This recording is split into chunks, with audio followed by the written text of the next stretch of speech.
Senator J.D. Vance speaking at the Republican National Convention last night, accepting the nomination to be former President Trump's running mate. Together, we will make sure our allies share in the burden of securing world peace. No more free rides for nations that betray the generosity of the American taxpayer.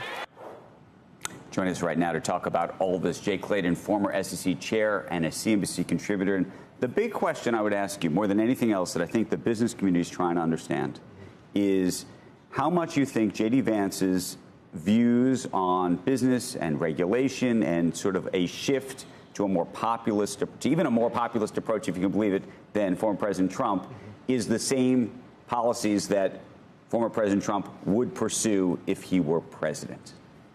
So I watched the speech last night. I've been listening to Senator Vance. He is doing something that I think is important from an economic perspective, which is he is appealing to the everyday American, and he's saying, you know, you're making 100 in income, your expenses are 95. You're just trying to save 5 for college, a house, retirement. You know, what is happening to you? And you know, that cohort has not been treated well by economic policy over the last 15 years. They were the most adversely affected by the housing crisis. They are the most adversely affected by high inflation.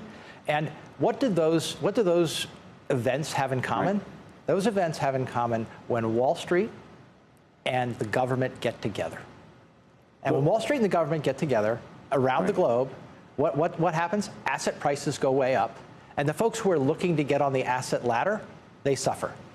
I'm not going to disagree with you. I think the thing that we're all trying to figure out, though, is J.D. Vance. I mean, you can go watch hearings where he has, you know, raked over the coals Wall Street banks, right? He has talked about how he likes Lena Khan. He's aligned with Elizabeth Warren to do clawbacks. There's a real question, I think, within the business community, for better or worse, and where the Republican Party really sits on these issues. And maybe the better question is where you think former President Trump sits on these issues if he becomes the president. Well, I think former President Trump, who is going to set economic policy, and I'm sure that J.D. Vance will be a voice at the table. There'll be other voices that we all know. You have people like Lighthizer. You have people like Kevin Hassett. You have all. They're opposites. And I'm sorry to interrupt, but Lighthizer is with this American Compass group. They want to raise corporate taxes. They want to embolden Lena Khan even further. They have a lot of. You think of classic conservatism, whatever you want to call it, Reaganomics, whatever you want to call it, Larry Kudlow. You can pick just about any issue, and they're on the other side of that. They say they have J.D. Vance's ear. We're wondering, rightly so, does J.D. Vance have enough sway with Trump to get him to say, you're right, I'm not going... Or is he windowing to bring in these voters? Right. Is it just appealing to voters to get elected? Here's what we're doing. We're looking at this on a bilateral basis. One of the things that I know about President Trump is that on economic matters, he is willing to listen to multiple voices. Great. So corporate rates might go up to 28%. No, he will ask the next question, which is why. Why do you think they should go up? For fair, would you say yesterday because it's fair? It's 28%. Let me be clear. Looks better. Let me be clear. Perception of. Well, it's the look.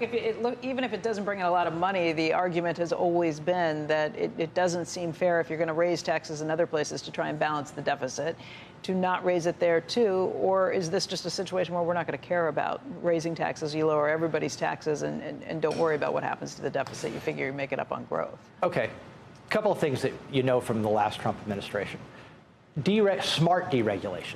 Not a free-for-all deregulation, but smart. And there are lots of places where we are overregulated. You're going to have Scott Gottlieb on. Yep. What Scott Gottlieb did at the FDA was he said, we've been doing it the same way for 25 years. Does this make any sense at all? And all of a sudden, drug approval and like much faster. Deregulation will happen. Right. Okay. If you're not going to listen to him, why pick him? Why didn't he pick Burgum or someone that's on board with all the normal? I didn't say he wasn't going to listen to him. Look. Well, if he listens to him, we're going to be in this. Right. I think the question is, if you are David Zaslav, as an example, we were talking earlier this morning about the news that Warner Brothers Discovery may want to start to sell some of its assets or other things. a lot of them big media companies would love to merge with each other, as you know. A lot of them think they can't do that today under a Biden administration with Alina Khan and this Department of Justice, but they thought, perhaps up before J.D. Vance got on board, that perhaps in a Trump administration there might be the ability to do those type of transactions. Does the J.D. Vance of it all change that? I don't think it fundamentally changes that. Can I just... I really don't, because what have we seen from Alina Khan administration? All big is bad. You're going to have a much more nuanced view of that. So some big is bad. Some big is bad, depending on whether you have a global market or a domestic market. Okay. If we have a global market, a U.S. firm getting bigger is generally not a big thing, not a bad thing.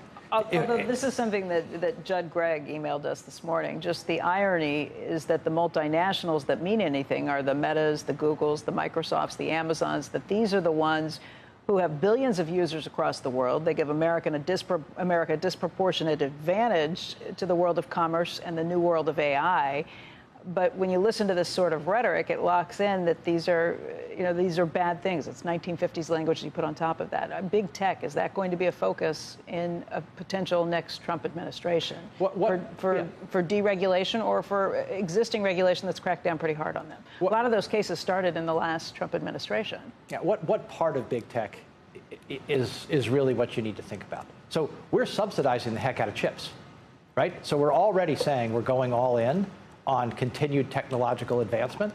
On the side of big tech that makes us all uncomfortable, which is how much are they controlling what we and our children are seeing, I think you are going to see scrutiny from the Trump administration. But we're all in on tech leadership. I agree with Judd. The benefit to all Americans because of our tech advantage, think about it this way.